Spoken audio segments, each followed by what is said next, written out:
લ્યો બોલો, બીજું કાઈ તમને દેખાતું જ નથી, વાડી જ દેખાય. એમાં એવું છે મમરાભાઈ, ડ્રાઈવરનું ધ્યાન વાહન સામું હોય, કડિયાનું ધ્યાન મકાન સામું હોય, શિક્ષકનું ધ્યાન નિશાળ સામું હોય, ડોક્ટરનું ધ્યાન દર્દી સામું હોય, અને પંચરની દુકાન હોય એનું ધ્યાન ટાયર સામું હોય, અને જે વાડીનું કામ કરતું હોય એનું ધ્યાન વાડી સામું હોય. આ એ હાસુ. અને મારું ધ્યાન સાની હોટલ સામું હોય.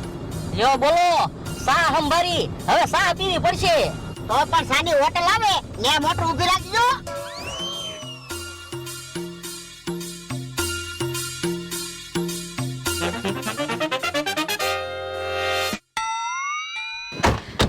લ્યો હોટલ આવી ગઈ, અહીંયા સાય મળશે, જમવાનું મળશે અને રહેવાનું મળશે.